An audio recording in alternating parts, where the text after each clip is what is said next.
Yes, ladies and gentlemen, Chokes and Eye Pokes is back, your favorite weekly MMA talk show after, I don't know how long it's been, Jack, but the band is back together. We're going to be Yeah.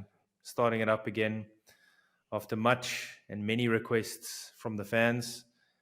We are back again. I actually haven't even checked what episode this is, Jack. I think it's like something in the 30s, but it's good to be back. Good to see you again. How you doing, man? Yeah, I'm good. It's been, I think, almost a year. It's been more than a year for sure. But yeah, good to Definitely. be back. They can't hold us can't hold us down. Can't hold us down. Yeah, the last time we were both living in Cape Town, I believe, and now we're both left. We both left South Yeah. Africa, so we're doing this virtually now. But I think with this world of technology, it's good to be able to do it, even though we're not sitting next to each other. There's a lot of fights happening this weekend. Of course, UFC 319. But let me say that we'll get to the main event that every South African is talking about, wants to know more about. Of course, Dricus versus Khamzat. But there's quite a few fights to get to before. I mean, we always obviously only do the main card, and I think we'll stick to that theme for now. Just before we get to the individual fights, how weird is this card? I mean, you've got the main event, you've got a decent fight, second fight in the main card. Main card only. Weird makeup, eh? Yeah, big time. The early prelims as well is just like one fight. It's weird. Also, the prelims feel like more stacked than a lot of the main card fights. It's a bizarre one. I think it's just Dricus and his fight, and then everything else is like padded a bit. What do you think? Yeah, I don't know why the Michael Venom Page and Jared Cannonier fight is so low down as well. Um, yeah, I mean, if we go look at the card top to bottom, Dricus versus Khamzat, Lerone Murphy versus Aaron Pico. I mean, that's quite a good one to be fair. Although, Aaron Pico's making his UFC debut. He's great outside the UFC. And then Jeff Neal, Carlos Freitas again above Michael Venom Page. I know Jared Cannonier came off of a loss. And then Tim Elliott versus Kaya Sakura. It feels like they're just feeding Tim Elliott to Kaya Sakura. I don't Yeah, know. I mean, it's a bit I weird. think Even on the prelims, you got King Green, Diego Ferreira. It's probably going to be a fun fight. Gerald Mearshot versus Mikhail Oleksienchik. that's good Jessica pronouncing Andrade, that. Lupita Godinez. What was that? That's good pronouncing that. I wouldn't have gotten that first time. Yeah, no, I had to think about that one every single time. Alex Hernandez, Chase Hooper is kind of like a weird one as well. Edson Barbosa has really fallen off versus Draka Klosa. Yeah, and then you got New Sultan Ruzibiov. Yeah, and then you got New Sultan Ruzibiov versus Brian Battle and Karine Silva versus Barbosa, Idris versus Morales. We're only going to do the main card, but the card as a whole, some probably fun fights, but yeah, just a little bit weird. I think, maybe we should get into the first fight and just see how everybody's feeling about this fight. At flyweight, we got Tim Elliott versus Kai Asakura. Tim Elliott, 9-11 in the UFC. Well, 13 and 1 overall, 9-11 in the UFC. Coming off a win, which would then had a cancel bout afterward. Okay, Tim Elliott versus Kai Sakura, 13 and 1. Tim Elliott is 9-11 in the UFC, coming off a win versus Sumaderchi. I mean, the last time we did Chokes and Eye Pokes was the last time that he fought. Contrast that with Kaya Sakura, who just came off of a loss to Pantoja in his UFC debut. Kind of got thrown to the wolves there. But this fight, not I a think, a bad good fight. opportunity. Yeah, this fight, a good opportunity for him to bounce back. Any thoughts on this one? I think that Tim Elliott's a bit of a can for Kai, to be honest. My idea of Tim is just the guy that Mukayev like pummeled.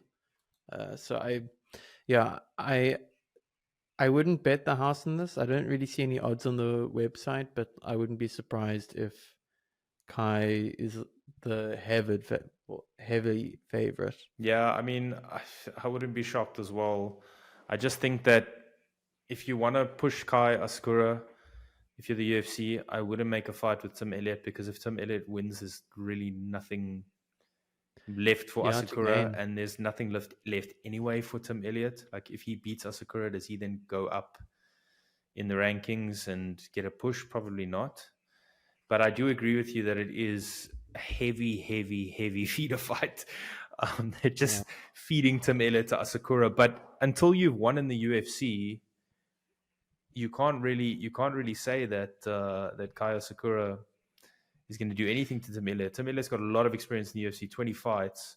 And you look at a guy, for example, like Patchy Mix, who's really his stock just sunk after his performance in the UFC when he was supposed to be the hottest prospect joining the UFC. It's kind of hard to say, but I think Asakura, having felt the level, especially gone right to the top with Pantoja, I think should do enough. Especially his finish rate is quite good. So I think he gets it done probably by decision just because Tim Elliott's tough. I hear what you're saying. I don't disagree. The only thing is Kai, that was one of Pantoja's, like, I would say better contenders, especially coming like as your debut bout. Yeah, let's see. I think that he'll take it.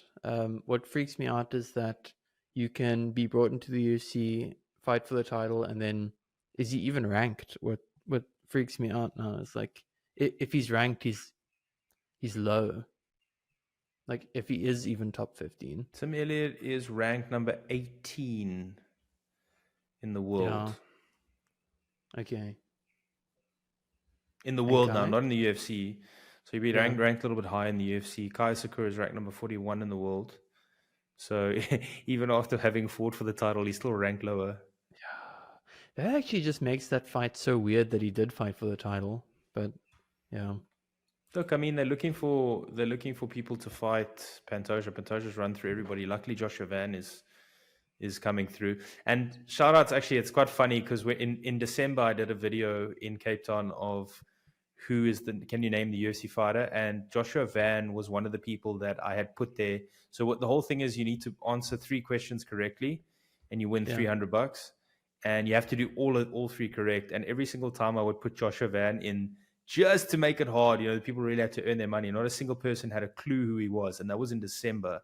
Here we are, fast forward. In July, he was already named a contender. It's crazy how quickly he's risen. Yeah. Yeah. I mean, he's hot prospect, and like that division needs it, right? I mean, I'm not sure when Brandon Moreno is going to fight again, or if he has anything left in the tank to make another title run. But yeah, I mean, a fifth fight with Pantoja. Yeah, with Pantoja. Yeah, but I mean, like, he's just so strong, Pantoja. So like, he needs some competition. Yeah, look, I mean, to be fair, I think they need to bring in competition from throughout the world. I think they need to look at a guy like Pumi Nkuta from LFA, South African fighter. South Africa has, the bantamweights. We have a lot of talent in that weight. Yeah. Look, I mean, again, like I say, the flyweights. Yeah. Look, I mean, Pumi Nkuta is a guy that the UFC could bring in right now and he could be a contender. I'm not saying necessarily he'll fight right for the title, but he's solid, he's consistent, he's dependable. I think a guy like Willie van Rooyen, the EFC champion, that guy could do so much damage at 125 in the UFC. A guy like Terence Bolelo locally in South Africa, you could bring him in. I know Tumelo didn't have the best result on Ultimate Fighter, but I think he's still someone for the future that could bring, they could bring in. So flyweight for the UFC, they need to start looking all over the world, kind of like when DJ was champion. I'm not saying Pantoja's on that level, but there's no one left in the UFC. If he beats Joshua Van, they need to go start looking at other promotions. Yeah, I mean, I guess that's what they do with Kai, but it's kind of hit or miss, because if they're untested in the UFC, yeah, I don't know. It's just such a hard problem to solve if you have such a good fighter like Pantoja. So wrap up. I think we're both going for Kai. I'm going for decision. What are you saying? I'm going submission. Second round. I think he can take it. Yeah, for Kai.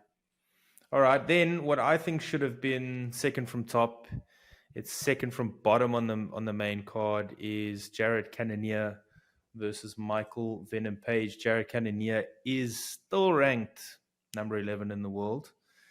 He's 18-8. Michael Venom Page is number 33 in the world. He's ranked 23-3. Page, of course, coming off of a fantastic victory against Sharabulit. Before that, he lost to Ian Machado Gary, which was actually not a bad fight. Jared Cannonier coming off of a win after losing twice to two top contenders who are now going to be the middleweight number one contender, or going to have their number one contendership fight later in the year. I forget exactly when. Kaya Barillo and Imavov. First off, Venom Page staying at 185. I'm quite surprised. But secondly, it did look good. Secondly, interesting fight. Kind of takes Michael Venom Page to the next step if he does end up winning this fight. What are your thoughts? Yeah, I think so as well. But at the same time, I'm not sure what the stakes are here. I mean, they're far from journeyman, both of them, but they're close to 40, right? Both of them. I mean, if either of them wins, what does that mean for the division? I'm not to say they can't make a title run, but yeah, I'm not sure what to make of the winner here. Yeah, I mean, middleweight is super stacked. So I think it was clear when Michael Venom Page joined the UFC, he's there to have fun fights and sort of like exhibition matches. And if he pulls a couple of wins together, strings a few wins together, then maybe a title run. But I mean, if you think about it, that middleweight division is so stacked. So Michael Venom Page and Jared Cannonier, for that matter, I think we can eliminate Jared Cannonier from a title conversation, to be honest, unless he goes on some crazy tear of 4 fights within a year where he just smokes everybody, and then he would have to take out the top contenders. But I think for Michael Venom Page, there's entertainment factor there. He's got a bit of a name.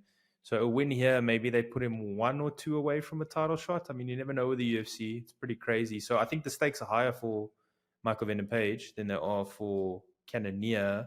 Cannonier won't get cut. And he's kind of like that stable, consistent fighter that will always deliver decent performance most of the time. So I think there's more at stake for Michael Venom Page here. I find it hard to disagree. Jared Cannonier as well. Just a side note. I'm really glad that he is fighting again. He had like some injury, I think in 2023, and that's, I think, played a big part in him losing those two, well, getting those 2 losses in a row. Yeah, I don't know. Some part of me would have really liked for him to have fought Dricus for the title. But I think, honestly, on his run up, that would have been a tough fight for Dricus because of the way that he was, his strength, his size, and everything. And he was in an upward trajectory after losing to Israel Adesanya. And we've got to remember the Imavov fight actually wasn't, it was a tad controversial. I think he was losing that fight anyway, but it was controversial nonetheless. But be that as it may, here we are. I think skill-wise, Michael Venom Page smokes him every single day of the week. I just want to know, game plan-wise, how does he intend to stop the takedown? And then strength and size-wise is going to play a big part in it. So let's see. Jared's so physical. Super, super physical. And you just can't, I mean, you can't negate that. Yeah. Yeah, it's going to be interesting matchup. Look, if Cannonier stands with him, it's done. And I don't think he might get knocked out, but I think he'll get pieced apart. It's so hard to call because, if Cannonier goes physical, then Page is in some trouble. Yeah, because I think if Cannonier closes the distance, it's really going to be like a chess battle of, how they manage distance. Because if Cannonier can get close, like, I think he wins that fight, but also I think Michael's career is keeping, picking you apart from the outside. So I think it's just going to be like one guy trying to get close and the other guy just like sniping him. Definitely the biggest and strongest opponent that Michael Venom Page has ever faced. So it's going to be interesting. New waters for him. I'm leaning towards Michael Venom Page, probably by decision, because I don't know that he has the tools or the power to put Cannonier out, but I could just as easy see it going decision for Cannonier. Probably 60-40, so 60% for Cannonier for Michael Venom Page to win by decision. I'm gonna go with Cannonier, and I'm gonna say knockout, second round. I think he has heart, and I think that he can close the distance. But it's going to be an interesting fight, and I'm not really that yeah, it's a tough fight to call. Yeah, look, I mean, it is likely if Cannonier doesn't get hurt by the shots of Michael Venom Page and he marches forward, it's very likely that that happens, but we'll have to see. Next, we got Jeff Neal, number 11 ranked, versus Carlos Freitas, number 9 ranked. Jeff Neal, I'm looking over here, is 8-4 in the UFC. Just beat Rafael dos Anjos, but it was from a leg injury. Lost a split decision to Ian Machado Gary, and then had that standing rear naked choke loss to Shavkat Rakhmonov, who I wish we could see back sometime because I really want to see him back in the mix.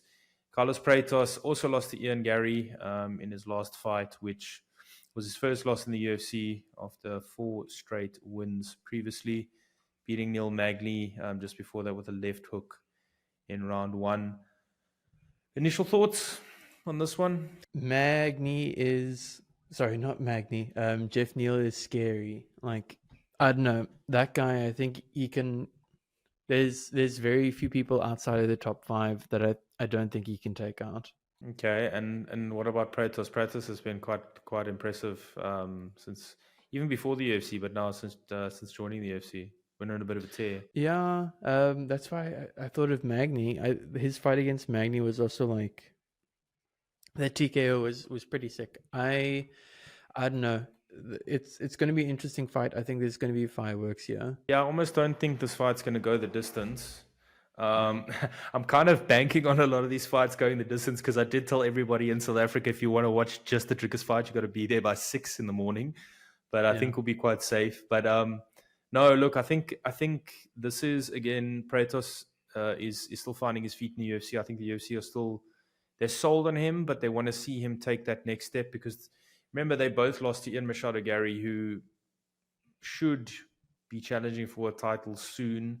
Although, okay, there's different things happening at welterweight, and he took a fight on short notice. But Pratas, he's the real deal for me. Neil Magny's just so damn tough, man. That's the big thing about this. So Pratos, if he can keep doing what he's doing and put pressure and hit him with a lot of shots and weird angles and hit him flush, I think he can put Jeff Neal out. But Jeff Neal's so damn tough, man. I don't know why I'm leaning towards a decision for this one as well. But if Jeff Neal wins, I think it's going to be a boring lay and pray. If Pratos wins, I think it's going to be a spectacular knockout style victory. Yeah, I think so as well. I think the way Jeff wins this is by reserving a lot of that power. I think, yeah, I agree with you that if it goes fireworks and people just start swinging, Pratos has more tools to take him down or finish the fight. So what you saying? What's your official call for this one? I'm gonna say Jeff. I'm gonna say Jeff. For no particular reason. I think he can do it. Okay, so the next fight is Leron Murphy versus Aaron Pico, the much anticipated debut of Aaron Pico. Leron Murphy is 16-0-1, Aaron Pico 13-4. Leron Murphy, I think, is 8-0-1 in the UFC. His only draw came way back at UFC 242 in 2019 versus Zubaira Tukagov. Difficult name. Been on quite a run lately, but quite a bit of a decision machine. Aaron Pico, as I mentioned, 13-4, coming from Bellator, and then then after that PFL, had a ground and pound victory in the PFL versus Bellator back in Feb of last year. Much anticipated. I'm still shocked that this is co-main event, but I can understand it to an extent. What are your initial thoughts for this fight? I mean, people have been wanting to see Aaron Pico for ages in the UFC. Now they're finally getting to see him. What are you thinking? I don't really know Aaron. I don't really know Aaron Pico, to be honest. I saw some of his highlights. I mean, he looks cool. But yeah, it's a bit of a dark horse fight for me. Leron Murphy, I like his fighting style. I think as someone that doesn't know Pico that well, to me this looks like they're trying to feed Murphy a fight before going to the title. But yeah, I can't say too much about the fight, to be honest. Aaron Pico is only 28. I was going to look now if he wasn't a little bit older, but the UFC's kind of all these new people coming into the UFC. I guess they're not wasting any time because Lerone Murphy undefeated on his way up. Featherweight is still pretty stacked, even though the likes of Taporia and Max Holloway have gone up. But I think for Lerone Murphy, I won't say this puts it. I mean. Yeah, it's an all risk fight for him. He could have fought another maybe more top contender, but I don't really know who else would be in between him and a title shot. But if he loses, he goes down the pecking order. If Aaron Pico puts him away like he has been doing 75% of the time in his fights, okay, it's Bellator and PFL. It's not necessarily the same level. If he puts him away, that puts him right in the title mix. So it's an all risk fight for Lerone Murphy. I think again, Yeah. Lerone Murphy, bit of a decision machine the last little while. Aaron Pico, contrasting style, is going to go for it, but I do think Aaron Pico is going to try and overdo it, possibly. I also, how I feel about people making their UFC debuts. We had the likes of Asakura, Patchy Mix now more recently, and the list goes on. So I think Lerone Murphy's going to win. I'm going to go by decision again. I think Aaron Pico is going to. Yeah, I mean, safe, it's safe probably, choice. it has to be. This is the way he's been going. He might surprise us with a nice KO or something, or maybe just diving heel hook. But I think it's going to follow that same path, that same trend. Unfortunately, I think the moment will get to Pico possibly, and I think he's gonna get tired. He's gonna overextend himself and overwork himself, and I think he's gonna lose over the 3 rounds. Yeah, yeah. Again, I don't know too much other than Lerone Murphy he looks smart. He's got a high fight IQ. I think he's playing it safe. I'm not sure what that means for an opponent that doesn't have too much tape on him in the UFC. But yeah, I think that he'll be very strategic. I can't see him not winning by decision as well. Yeah, no, most definitely. Then we get to the fight carrying this entire card. I'm shocked that the UFC hasn't done more to promote this fight. I know it's fight week and everything now. We're a couple of days away from the main event. One of the most anticipated middleweight title fights in recent history. I think Alex Pereira, Adesanya, I think this has me more hyped. I'm probably biased, but I think not since the Anderson Silva days have we had such an anticipated title fight. But yeah, it's carrying the card most definitely, and the UFC's promotion wise has done very little, especially in the last week or two. Particularly the fact that Khamzat Chimaev, okay, so I'll get to the stats in a second, but he's undefeated. He's been on an absolute tear, let's be honest. 1 or 2 hiccups here or there. Dricus du Plessis has just been a wrecking ball leading up to the title, and then just been solid in his defenses of his title. So it is the 2 best guys that you could possibly have at middleweight, and they're both in their primes.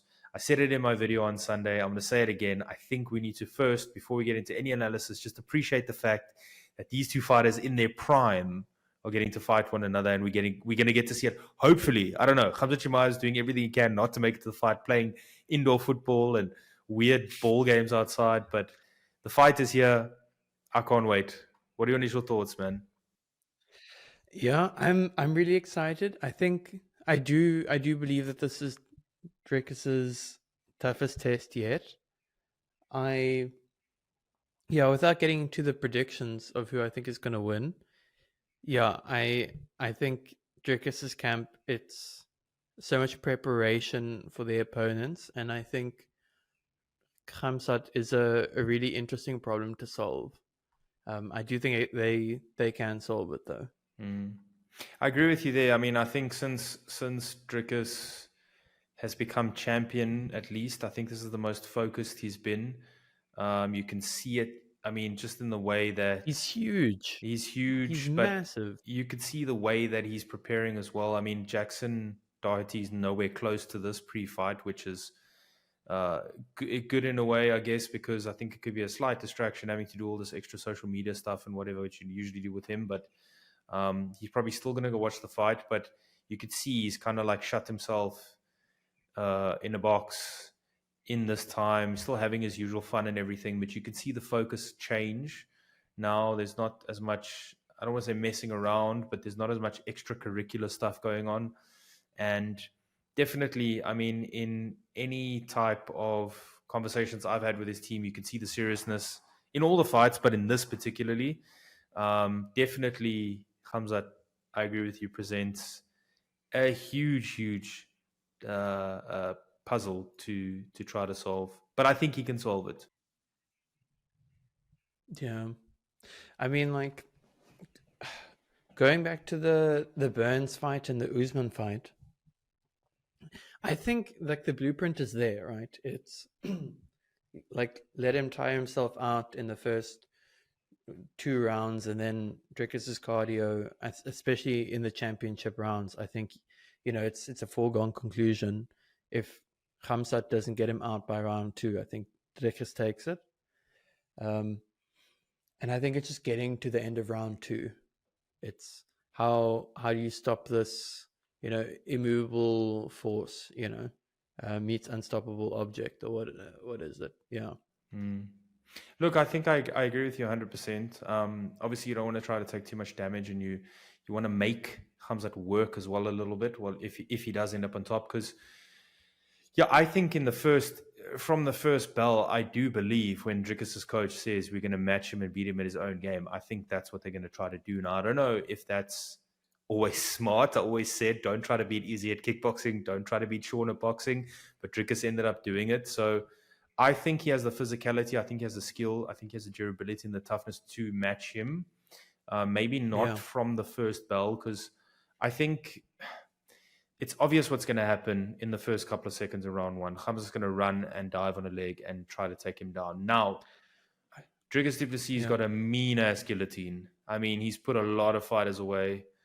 I felt it and myself. Big. And he's big. But I mean, size is all relative he's when not you're Robert grappling. Whittaker. Say that again? It's like he's not Robert Whittaker. He's like, I don't know, the size of Dricus now. He looks like 10 kilograms heavier than when Whittaker fought Khamzat. Yeah, but that being said, Robert Whittaker did take Dricus down as well. So I think I think eventually, look, Khamzat's going to come and he's going to try to take him down. And, I think Dricus isn't in the first exchange. I don't think he's going to try to sprawl, in all honesty. I think he's going to dive on the neck. And I think if he locks it up tight enough, he could put Khamzat away with the guillotine choke. If it doesn't happen and Dricus does get taken down, I think we might see something similar to the Brunson fight, where he did sort of struggle to get out from the bottom a lot of the times. But he just survived. He survived. That's all he's got to do is survive. If he doesn't actually get the guillotine, I think the momentum shift should come in the middle of round 2. Like you say, he's just got to weather the storm again. I think beginning of round 2 might be much of the same. And from there, Khamzat could become a sitting duck. He's the Burns fight, the Usman fight, you mentioned his struggles, but he still, to be honest, to his credit, he came through those. But I think if those fights, particularly the Usman fight, had to go another round or 2, I think he would have been in deep trouble. No, for sure. And I think the Burns fight, I can't remember if that was 5 rounds or if it's 3 rounds. It was 3, yeah. I don't know, like, if you had asked me, well, I remember after that Burns fight, I thought that Burns had won. Same with Usman, yeah. Look, Usman, I think, lost that fight. I think he was too far behind, but I mean, the momentum was clearly shifting. And I think in this fight, round 3, it's going to shift again. I think round 4, it's going to completely shift in Dricus's favor. But I think Khamzat is tough. Like, I think he can last, if the fight goes that way through round 4. But I do think you'll start to see him visibly break. And I think in round 5, he'll completely break. Because you got to realize, like, a guy like Khamzat's used to bullying everybody and no one trying to match him and no one trying to physically do what he does. And I think Gilbert Burns was the first guy to say, you know what, the hell with this. Like, I'm not going to lie here and take this. I think with Usman, it kind of, Khamzat broke his hand, so Usman kind of, it happened for Usman, not to take anything away from him, but still be that as it may, when he started to say, man, the hell with this, I'm not going to let this guy do what he wants, Khamzat didn't have an answer for that. Yeah. Yeah, exactly. And I think that initial shock, I think like Khamzat's most dangerous in the first 10 seconds when the fighter doesn't know what's actually going on. Like that's what happened with Robert, I think. It's like one blitz, and then if you can survive that blitz, I think your odds of surviving the fight grow exponentially. And I think also remember, Dricus thrives in the chaos. If that becomes like a Yeah. crazy bar fight type scramble, I mean, he does thrive in that, and he's got some odd angles. Nothing he does is orthodox. So, there's a Yeah. lot of this fight. I'm surprised Dricus is an underdog. More, Same. if I'm betting, but again, I can see why people are leaning towards Khamzat. I mean, there's a lot of hype behind him. I just think if this fight ends early, like as in round one, I'm leaning towards Khamzat unless Dricus gets a guillotine off of one of the first takedown attempts.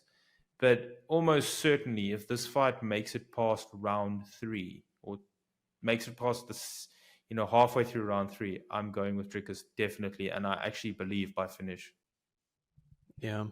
Yeah, I agree with you. I think, yeah, word for word, I think Dricus could get it done in the fourth by submission. I think in the fifth it would be knockout. Yeah, I'm gonna go Dricus TKO or sub round 4 or 5. If I need to be specific, I'll go TKO round 5 after he drops him. But if it ends in round 1, it will more than likely be Khamzat. Our boy, he's going out again. I don't know.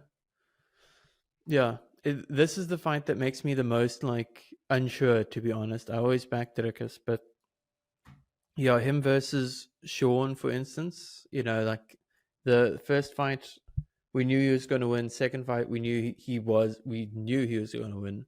The Izzy fight, to me, I almost, I thought of that as like a showcase fight, and I knew Dricus had it. This is the biggest question. I haven't felt this nervous, or I don't feel that nervous anymore, but I haven't felt these types of, like that there was any question since the Rob Whittaker fight, because that was like a legend, and it was Yeah. it was a huge step up. Not that he hadn't had step ups before, but I do agree with you. But the more we get into the fight week, the more confident I feel about it. But again, I actually do like Khamzat, to be honest with you. I like him. I like his style. I like how brash he is. But Dricus is our boy, man. We can't be losing this title, because I want to see what happens next. I want to see if he fights Imavov, Barello, if he goes up to light heavyweight. Like, I want to know what happens next. I'd like to see him go for 2 belts. I'd like to see, he's clearly prepping for light heavyweight with the size he's put on. So Dricus has to win, man. We can't have it any other way. In a non-biased way. No, fully in a biased way for me. Yeah.